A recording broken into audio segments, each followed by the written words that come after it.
नमस्कार, जय हिंद, वंदे मातरम। आज का आपका क्लास होने वाला है एयरफोर्स वाई ग्रुप के लिए, जिसमें टोटल आपका 50 क्वेश्चन पूछा जाता है, जिसमें से आपका इंग्लिश का 20 सवाल पूछा जाएगा, रागा के 30 सवाल पूछे जाएंगे। कहने का मतलब है इंग्लिश का आपका 20 सवाल पूछेगा, जिसमें ग्रामर हो गया, वोकैबुलरी हो गया, गद्यांश हो गया, ये मिक्स रहेंगे। उसके बाद रीजनिंग के 30 में से रीजनिंग के 14 से 15 प्रश्न रहेंगे, मैथ के 8 प्रश्न रहेंगे, जनरल नॉलेज और करंट अफेयर से 7 से 8 प्रश्न रहेंगे। टोटल मिलाकर आपका 50 क्वेश्चन का एग्जाम होता है साथियों। और आज के इस वीडियो में आपको वही सवाल करवाएंगे जो सीधे आपके पेपर में हुबहू देखने को मिलेगा। तो पहले मैं आपको जनरल नॉलेज और करंट अफेयर्स के वैसे सवालों को करवाएंगे कि 7 से 8 प्रश्न आपके पेपर में आएगा जनरल नॉलेज और करंट अफेयर्स के, तो हुबहू 7 से 8 प्रश्न यहीं से आपको देखने को मिलेगा। मैं कहूंगा फ्रेंड्स, अगर आप इसमें सिलेक्शन लेना चाहते हो, एक सीट पक्की करना चाहते हो, तो आज का यह वीडियो आपके लिए वरदान साबित होगा। तो आज का आपका पहला प्रश्न है, भारत के वर्तमान चीफ ऑफ डिफेंस स्टाफ, जिसको सीडीएस बोलते हैं, वह कौन है?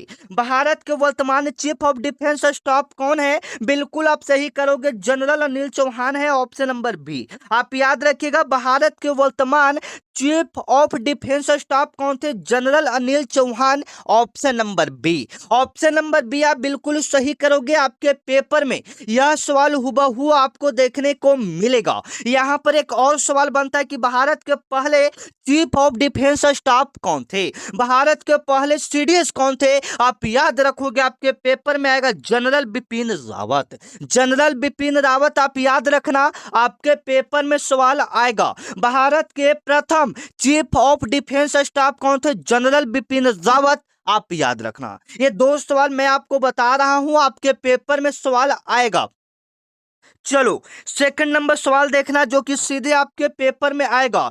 प्रसिद्ध जो पुस्तक विंग्स ऑफ फायर है, उस पुस्तक के लेखक कौन है? क्योंकि ये काफी प्रसिद्ध बुक है, तो आपके पेपर में सवाल इससे बनेगा, तो आप याद रखोगे। प्रसिद्ध पुस्तक विंग्स ऑफ फायर के लेखक कौन है? आप बिल्कुल सही करोगे, doctor APJ Abdul Kalam, option number C. Option number C आप मेरे भाई बिल्कुल सही करके आओगे। आप अपने एग्जाम में ये सवाल मान लीजिए कि आपके पेपर में आ गया, तो आप ऑप्शन नंबर सी बिल्कुल सही करके आओगे, डॉक्टर एपीजे अब्दुल कलाम। प्रसिद्ध पुस्तक विंग्स ऑफ फायर पुस्तक के लेखक कौन है? डॉक्टर एपीजे अब्दुल कलाम। इसे मिसाइल मैन ऑफ इंडिया के नाम से भी जाना जाता है, आप याद रखना। आपका जैसे में पंडित जवाहरलाल नेहरू ये भारत के प्रथम प्रधानमंत्री हैं, आप याद रखिएगा। महात्मा गांधी जी की बात करें तो महात्मा गांधी जी ने काफी सारे आंदोलन किए, जिसमें से कुछ इंपोर्टेंट आपके पेपर में कभी कभी डाल देता है। ऐसे तो जो जो मैं आ सकता है वो मैं आपको बताता हूं। सबसे पहले भारत छोड़ो आंदोलन कब हुआ था? क्विट इंडिया मूवमेंट कब हुआ था? 8 अगस्त 1942 को हुआ था, याद रखिएगा। 8 अगस्त 1942 ईस्वी को भारत छोड़ो आंदोलन हुआ था, जिसमें महात्मा गांधी जी ने नारा दिया था डू और डाई का, यानी करो या मरो का नारा किसने दिया था? महात्मा गांधी जी ने इसी आंदोलन में दिया था, आप याद रखना। आपके पेपर में यह सवाल हुबहू आपको देखने को मिलेगा। चलो आपका 3 नंबर सवाल है कि नाथुला दर्रा भारत के किस राज्य में स्थित है? आपके पेपर में सवाल आएगा। नाथुला दर्रा भारत के किस राज्य में स्थित है? बिल्कुल आप सही करोगे, सिक्किम। ऑप्शन नंबर ए आप अपने एग्जाम में बिल्कुल सही करके आओगे, आपके पेपर में यह सवाल आएगा। और मैं आपको रीजनिंग का सवाल, मैथ का सवाल, सभी का क्लास इस वीडियो में आपको देने वाला हूं, तो वीडियो को आप शुरू से लेकर अंत तक देखिएगा, क्योंकि सारे सवाल यहीं से आपको देखने को मिलेगा। ठीक है, चलो। आपने बताया कि नाथुला दर्रा भारत के किस राज्य में है? सिक्किम में। अरुणाचल प्रदेश को क्या कहा जाता है? इसे सूर्योदय का राज कहा जाता है। सूर्योदय का राज किसे कहा जाता है? सूर्योदय का राज किसे कहा जाता है? आपके पेपर में सवाल आएगा। सूर्योदय का राज किसे कहा जाता है? अरुणाचल प्रदेश को सूर्योदय का राज कहा जाता है, याद रखना। अगला सवाल है साथियों, सबसे पहले सूर्य किस राज्य में उगता है? अरुणाचल प्रदेश में। अगर हम बात करें उत्तराखंड का, तो उत्तराखंड वाला भी आप याद रखना, आपके पेपर में सवाल आएगा। जैसे उत्तराखंड में बहुत सारे ऐसे राष्ट्रीय उद्यान है जो आपके पेपर में पूछा जाता है, ठीक है, तो वो आप याद रखोगे। और गंगा नदी जो निकलता है उत्तराखंड के उत्तरकाशी जिला के गंगोत्री हिमनद से निकलता है, ये भी आप याद रखना, आपके पेपर में ऐसा सवाल आएगा साथियों।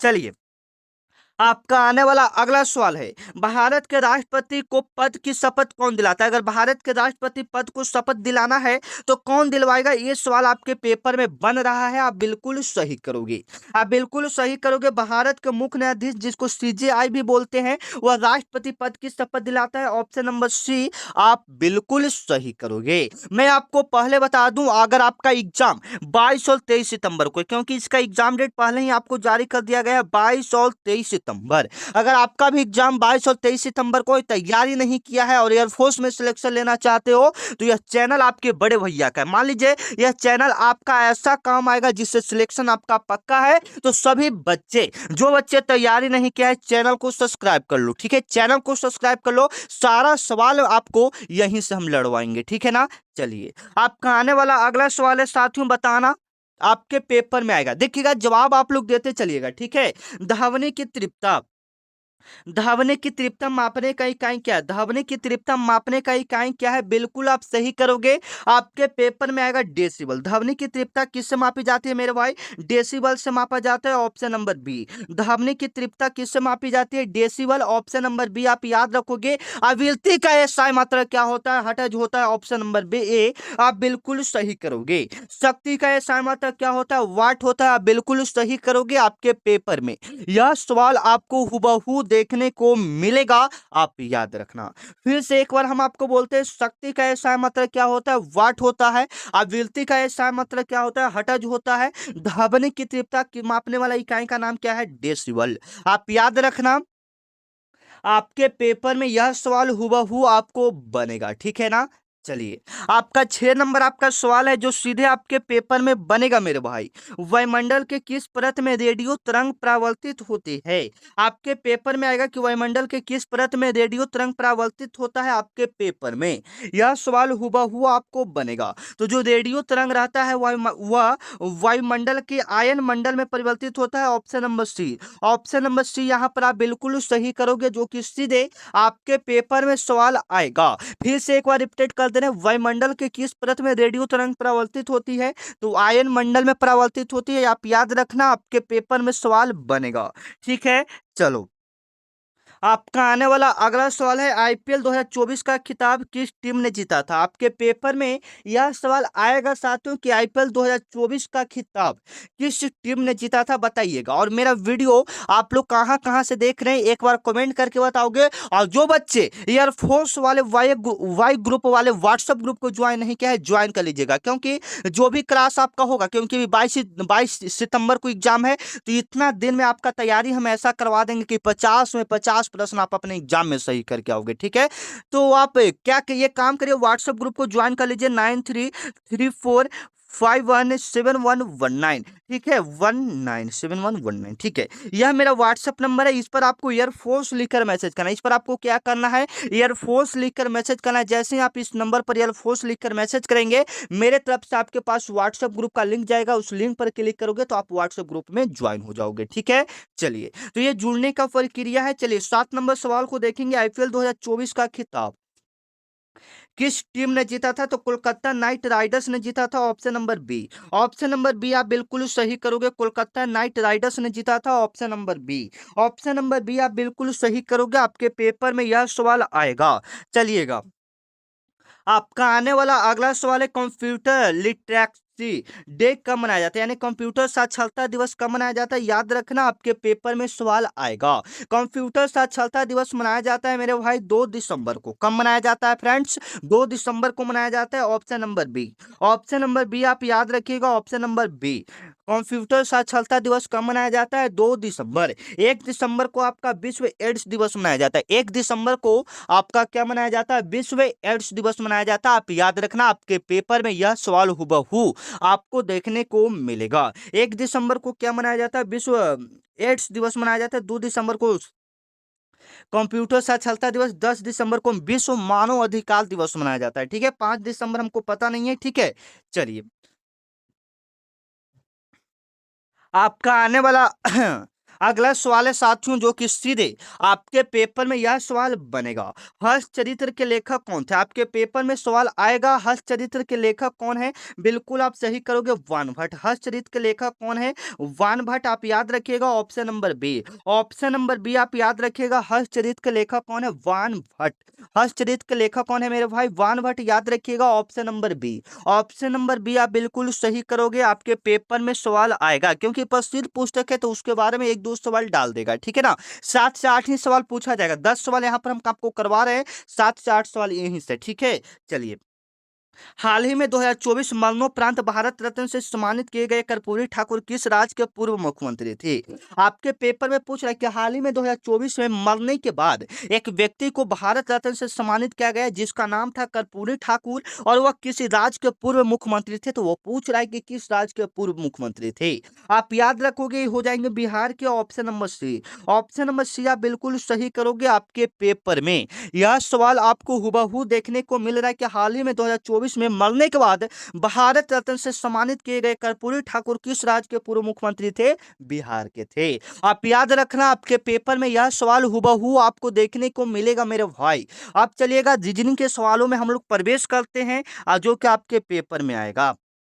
चलिए, दिए गए श्रृंखला में अगली संख्या क्या होगा, दिए गए श्रृंखला में अगली संख्या क्या होगा। सबसे पहले जो बच्चा मेरा वीडियो यहां तक देख रहा है, एक बार हम सभी से कहेंगे, एक बार अपना नाम कमेंट कर दो। हम जानना चाहते हैं कि आप सभी का नाम क्या है, जो मेरे प्यारे प्यारे बच्चे वीडियो देख रहे हैं उनका नाम क्या है। कमेंट करके एक बार सभी कोई अपना नाम बताओगे। चलिए, दिए गए श्रृंखला में अगली संख्या में क्या होगा, 2 के बाद 5 आ रहा है, बिल्कुल इजी लेवल का सवाल यहाँ पर ऐड किया। 2 के बाद 5, 5 के बाद 10, 10 के बाद 17, 17 के बाद 26। तो अगला पद क्या होगा, तो 2 से 5 बढ़ रहा है यानी 3, 3 से 5 यानी 3 पहले बढ़ा, फिर 5 बढ़ा, फिर 7 बढ़ा, फिर 9 बढ़ा। तो यहाँ पर 2-2 का अंतराल बढ़ते जा रहा है। तो 9 के बाद क्या होगा, 11। तो 26 के बाद 11 बढ़ेगा मेरे भाई। तो 26 के बाद 11 बढ़ेगा तो कितना हो जाएगा, 37 हो जाएगा। बिल्कुल लॉलीपॉप क्वेश्चन था, ऑप्शन नंबर सी। काफी सारे बच्चे मेरे बताने से पहले ही इसका जवाब कमेंट में दे दिए हैं। तो ऐसे ही आप लोग ये जवाब देते चलिए जो सवाल आपको आए। चलेगा, तो यहाँ पर आपका हो गया 37, ऑप्शन नंबर सी, बिल्कुल इजी लेवल का था। अगला सवाल को देखिए, अगर आप सॉल्व कर सके तो। चलिएगा, ये भी थोड़ा सा आ गया है, लेकिन देखिएगा, अंग्रेजी वर्णमाला की इस श्रृंखला को पूरा करें, अंग्रेजी वर्णमाला की इस श्रृंखला को पूरा करें, बिल्कुल इंपॉर्टेंट है सवाल, ठीक है। चलिए, सवाल आपका क्या करा है, अच्छे से कवर करोगे। ए के बाद सी दिया है, मैंने एक लेटर को गायब कर दिया, यानी बी बीच में रहना चाहिए, एक लेटर को गायब। सी के बाद क्या रहना चाहिए था, डी रहना चाहिए था, ई रहना चाहिए था। यानी पहले एक लेटर को गायब किया, फिर 2 लेटर को गायब किया, फिर 3 लेटर को गायब करेगा, फिर 4 लेटर को गायब करेगा, फिर 5 लेटर को गायब करेगा। उसी प्रकार से जब ओ के बाद 5 लेटर गायब करोगे तो आपका भी आ जाएगा। क्या आ जाएगा मेरे भाई, भी आ जाएगा। आपको कन्फर्म ये सब पता होना चाहिए, ठीक है ना। जैसे में ओ के बाद P Q R S T, T तक गायब कर देंगे, 5 अक्षर टी तक गायब कर देंगे तो टी के बाद क्या आ जाएगा, यू आ जाएगा, ठीक है। आशा करते हैं भी आ जाएगा, ठीक है ना। चलो, 5 अक्षर कीजिएगा तो आपको पता ही चल जाएगा। चलिए, ठीक है। चलिए, निश्चित कुछ भाषा में कोड में यदि एप्पल को क्या लिखा जाए, एप्पल को BQMMF लिखा जाए तो उसी भाषा में मैंगो को क्या लिखा जाएगा। सबसे पहले ए है, तो ए के बाद एक लेटर को बढ़ा दिया, यानी ए को बी लिख रहा है, मैंने एक एक करके बढ़ा रहा है। पी के बाद क्यू, पी के बाद क्यू, एल के बाद एम, ई के बाद एफ। उसी प्रकार से मैंगो को अगर हम लिखना चाहेंगे तो एम के बाद देखेंगे, एम के बाद क्या आता है, एन आता है, एम के बाद क्या आता है, एन आता है, ठीक है। या तो ऑप्शन ए सही होगा, या तो ऑप्शन सी सही होगा, या तो ऑप्शन डी सही होगा, क्योंकि एन के बाद एन उसमें है, ए के बाद बी। अब बी देखिए, बी किस में आ रहा है, अभी तीनों में आ रहा है। एन के बाद फिर क्या आएगा, एम आएगा। एन के बाद क्या आएगा, एन के बाद, अच्छा एन के बाद पी आता है, एन के बाद क्या आता है, पी। तो ऑप्शन नंबर डी वाला पहले ही सही हो जाएगा, ठीक है ना। इस प्रकार से आप पकड़ सकते हो मेरे भाई, ऑप्शन नंबर डी आप बिल्कुल सही करके जाओगे आप अपने एग्जाम में। चलिएगा, एक ब्लड रिलेशन का सवाल है, बताइएगा। और टेलीग्राम ग्रुप चलाते हो, टेलीग्राम चलाते हो तो आप टेलीग्राम पर जाकर ज्वाइन कर लीजिएगा। उधर सर्च मारिएगा उम्मा जी के ट्रिक, या डिस्क्रिप्शन में उसका लिंक दिया गया है, आप वहां से भी ज्वाइन कर सकते हो, ठीक है। चलिए, 14 नंबर आपका सवाल क्या कर रहा है, अच्छे से कवर करोगे, आपके पेपर में आएगा।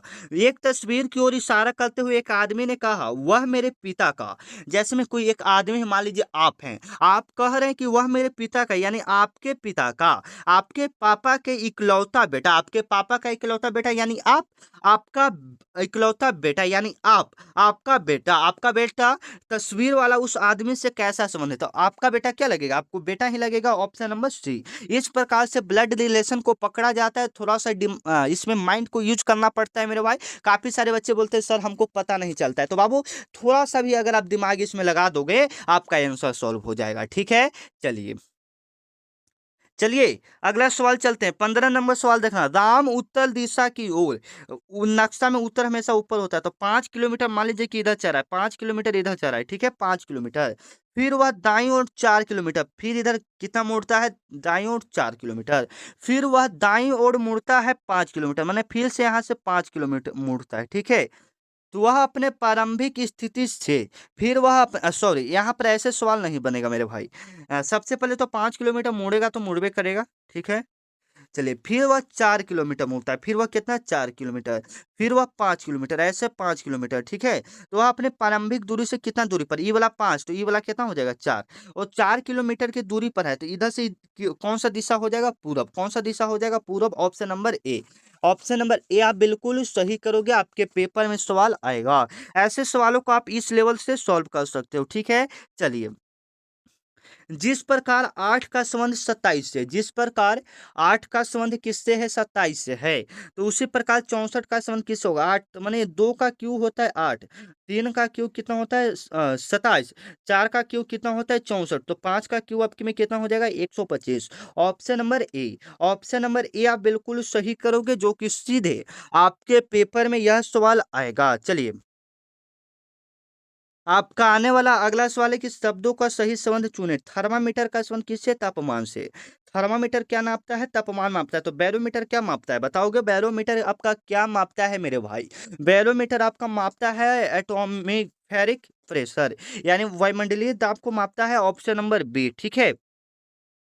किसको मापता है? ऑप्शन नंबर बी, वायुमंडलीय दाब को मापता है। आप याद रखिएगा, बैरोमीटर क्या नापता है? वायुमंडलीय वायुमंडलीय दाब को नापता है, ठीक है। चलिए, निम्नलिखित में से बेजोड़ शब्द को चुनें। निम्नलिखित में से यहाँ पर बेजोड़ शब्द कौन सा हो जाएगा?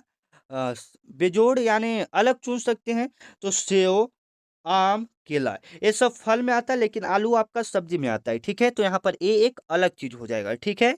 चलिए, आपका आने वाला अगला सवाल है कि शब्दों को अंग्रेजी शब्दकोश के क्रम के अनुसार समझाएं। बताइए सबसे पहले यहाँ पर कौन सा सही होगा? सही क्रम के अनुसार बताओगे फटाफट। READ, डी पहला तो पहले ही होगा, हमारा तो लग रहा है, ठीक है। तो हाँ, पहले तो पहले होगा आर, आर है आर, ठीक है, पहला वाला, ठीक है। उसके बाद कौन सा नंबर आएगा? फिर आएगा 3 नंबर वाला, ठीक है। REA, REA सब में पहले तीन, क्या कि तीनों में सेम है, तो ये तीनों में तो चलेगा ही REA। अब डी की बात करते हैं, तो डी आ जाएगा, ठीक है, डी आ जाएगा, ठीक है, डी। तो डी यही वाला आएगा, तो पहले 1 नंबर वाला, फिर 3 नंबर वाला, फिर 2 नंबर वाला, 4 नंबर। ऑप्शन नंबर बी, इसको आप अच्छा से पकड़ सकते हैं। डिक्शनरी के हिसाब से अल्फाबेट के लेटर पहले कौन आता है उसके हिसाब से एक किया जाता है, ठीक है। चलिए, अगला सवाल है कि यदि प्लस का अर्थ माइनस, माइनस का अर्थ गुना, गुना का अर्थ भागा, भागा का अर्थ प्लस है, तो समीकरण का मान ज्ञात करें। ठीक है, अच्छे से सॉल्व करते हैं, अच्छे से कवर करना। 10 लिख दिए मेरे भाई। गुना, गुना का अर्थ आपका क्या है? देख कर बताओ। गुना का अर्थ भागा है, गुना का अर्थ क्या है? भागा, भागा कर देंगे 5। फिर भागा का अर्थ आपका क्या दिया है? प्लस, कितना दिया है? 3। माइनस का अर्थ आपका क्या दिया है? माइनस का अर्थ दिया है गुना, गुना कितना हो जाएगा? 2। प्लस का अर्थ क्या है? -3। इस प्रकार से समीकरण बैठ जाएगा। अब इसका सॉल्व करो। 5 दूनी 10, 10 प्लस द्वितीय 6, माइनस में 3, 2 6 8, 8 में से 3 जाएगा तो कितना बचेगा? 5। Option number A. Option number A आप बिल्कुल सही करोगे, आपके पेपर में यह सवाल आएगा, ठीक है। चलिए, यदि आज सोमवार है तो 61वें दिन बाद कौन सा दिन होगा? यदि आज सोमवार है, ठीक है, मान लो आज सोमवार है आपका, ठीक है। तो 61वां दिन बाद कौन सा दिन होगा? मतलब 7 दिन के बाद वही दिन रिपीटेड होता है, तो हम ऐसा करेंगे कि 7 दिन बाद सोमवार ही आए, तो 70 लेकर चले, नहीं, 7 63, 7 63, इससे 63 दिन बाद सोमवार होगा। 63वां दिन कौन कौन बार होगा? सोमवार होगा। ठीक है, तो 61वां दिन पूछा है ना, इससे 2 दिन पहले, तो एक दिन रविवार, शनिवार। क्या आएगा? शनिवार, ऑप्शन नंबर बी। ऐसे थोड़ा सा आप दिमाग लगाओगे तो ऐसे सवालों को आप सॉल्व कर सकते हो, शनिवार आएगा। ठीक है, चलिए 22 नंबर आपका सवाल है जो आपके पेपर में आएगा। राम और श्याम का वर्तमान आयु 3:4 है। यहाँ पर सॉल्व इसको करना पड़ेगा। मान लीजिए कि 3:4 है, 3 क्या है? 4 है। फिर 5 वर्ष बाद, तो दोनों में 5-5 वर्ष बढ़ाना पड़ेगा। ठीक है, 4x प्लस में 5, इस प्रकार से। ठीक है, देखिए 3x प्लस 4x, इस प्रकार से होगा। 1 मिनट, 3x प्लस में 5 प्लस में 4x प्लस में 5 बराबर में 45 यहाँ पर हो जाएगा। तो 3 और 4 कितना होता है? 7x। कितना होता है? 7x। और इधर से 45 में से 10 जाएगा, 45 में से 10 जाएगा तो 35 बचेगा, 7 बचे 35 से x बराबर 5 आएगा। x बराबर कितना आएगा? 5। तो यहाँ पर 3 था ना, तो 3 बचे 15 हो जाएगा, ऑप्शन नंबर ए। ठीक है, अच्छा से सॉल्व कीजिएगा तो आपको अच्छे से ये सब जानकारी पता चलेगा। 4 9 16 25 36, 2 का स्क्वायर 4, 3 का स्क्वायर 3 का स्क्वायर 9, 4 का स्क्वायर 16, 5 का स्क्वायर 25, 6 का स्क्वायर 36, 7 का स्क्वायर क्या हो जाएगा? 49। Option number C. Option number C आप बिल्कुल सही करोगे। चलना, आपका आने वाला अगला सवाल है। A B C D E एक पंक्ति के उत्तर की ओर मुंह करके बैठे हैं। ठीक है, सी ए बी के बीच में है, तो ये भी बिल्कुल इजी लेवल का सवाल है। आप बिल्कुल अच्छे से सॉल्व कीजिएगा, पढ़िएगा अच्छे से, तो ऐसे सॉल्व कर सकते हैं। ठीक है, तो इसमें टाइम न गवाते हैं, हम लोग फटाफट चलते हैं। ठीक है, कथन और निष्कर्ष भी आप लोग जानते हैं। जैसे में सभी बिल्लियां कुत्ते हैं, सभी बिल्लियां क्या है? कुत्ते हैं। और सभी कुत्ते जानवर हैं, तो निष्कर्ष 1। सभी बिल्लियां जानवर हैं। दूसरा, कुछ जानवर बिल्लियां हैं, तो निष्कर्ष यहाँ पर कौन सा सही होगा? केवल निष्कर्ष सही होगा। कुछ जानवर बिल्लियां हो सकते, सभी बिल्लियां तो जानवर नहीं हो सकती है। ठीक है, तो यहाँ पर ऑप्शन नंबर 2 सही करेंगे हम लोग। ठीक है, बी।